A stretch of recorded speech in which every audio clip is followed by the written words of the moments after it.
Surprise, motherfucker!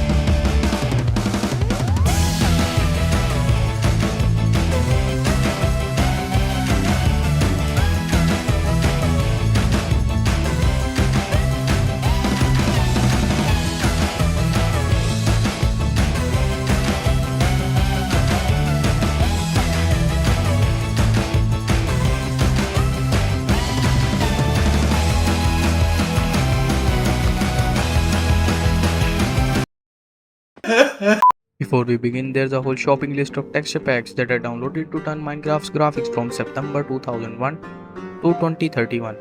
As these texture packs did 99% of the work, all I did was just press record. If your PC catches fire after installing all these, I was never here.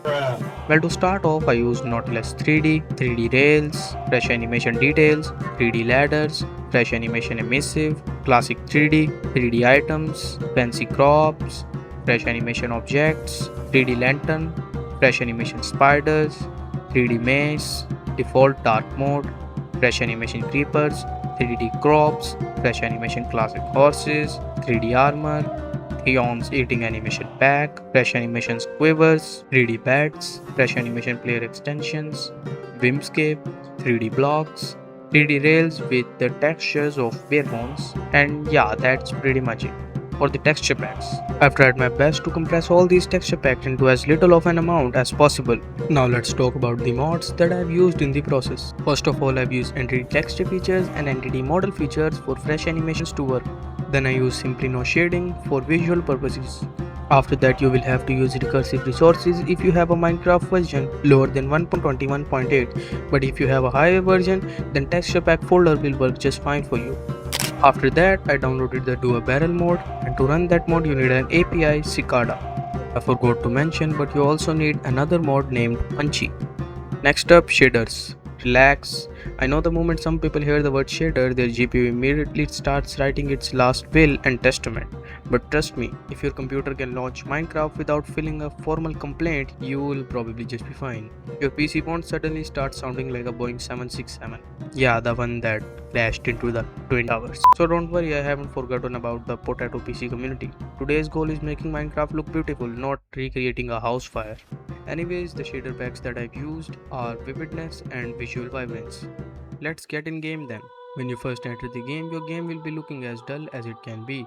To change that, you have to come to video settings and set your brightness to highest. After that, you have to come to the Simply No Shading tab and change your preference to Simply No Shading. And your game will now look significantly better. Now to make your first person model view better, you have to come to the mods tab and search Punchy, followed by compatibility, and then set enable Punchy to on. Also make sure that inside resource pack Punchy is enabled. Also you can set a keybind in the keybinds tab to enable the inspect feature of this mod. Now to get the trailer look inside your Minecraft world, you have to come to resource packs and open the Tooncraft folder that I have given in my description. Inside that folder, you'll find my pack FurFar's Bare Bones, and this pack has pretty much everything. Eating animation mode support, fresh animations, clear water, low fire, small totem, and much more. Now if you want your textures to turn 3D, you can come to resource packs and then enable FurFar's all 3D pack. And as you can see, pretty much every block inside Minecraft turns 3D. Bookshelves, doors, ladders, rails, crafting table, furnace, the crops. Even the handhelds become 3D. If you don't however want your crops to look 3D, you can also change that by going into the resource pack, Tooncraft, and selecting fancy crops. It will make your crops seem more fuller. Wait, why aren't my lanterns 3D?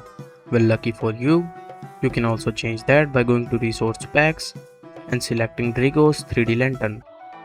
It also now looks better when held in hand.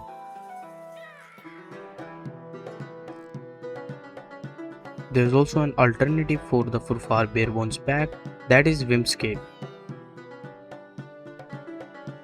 But in my opinion, it makes your game a bit too cartoonish, like it kills the vanilla vibe. I just stick to the Bare Bones pack. Anyways, as you can see right now, there's no animation in my third person, like walking or running feels plain as it is. To change that, you again have to come to the resource pack tab and add FA player.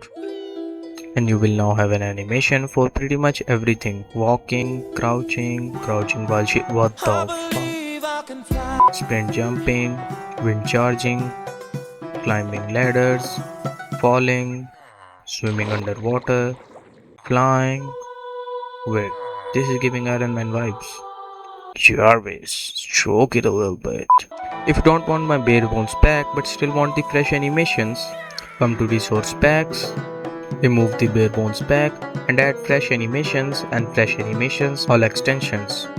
And your villagers will now be distinguished gentlemen. Like bruh, some of these villagers got the Victorian update. Bruh, look at this villager. Even the bird saw his head and said, nah, we're marking that. You can also change the default look of your armor by going into the resource packs and adding glowing 3D armor. Now as you can see right now, there's no eating animation when I eat my golden apple. Neither does any other food. Because as you can see, eating animation mode is only supported till 1.21.3. So for that purposes, you will require the Theon's eating animation, as it will add eating animation to each and every food inside Minecraft. Now if you also want your elytra to tilt like this, all you need to do is enable do a barrel mode inside mods menu. You can also change different aspects of how you want to roll around using your elytra. Now some people won't like this grey and pink UI like me, so to change that you just need to go to resource pack and enable default dark mode. Now for the shaders. Don't worry, one of these shaders is so lightweight that your PC will probably handle it. And it will also turn your Minecraft from cubes to cubes. And it's this shader pack right here. All it does is increase saturation and contrast inside your Minecraft world. And that is enough to make the colors pop out. However, if you have more performance to spare, you can use the Visual Vibrance shader pack that adds anti-aliasing, bloom and much more effects to Minecraft along with saturation and contrast. You can also adjust these settings according to your preference and turn them down a bit to make them run on your low spec device. And boom, just like that, Mojang is confused. I've definitely tried to keep as much of a vanilla touch as possible, and I think the result is pretty much worth it.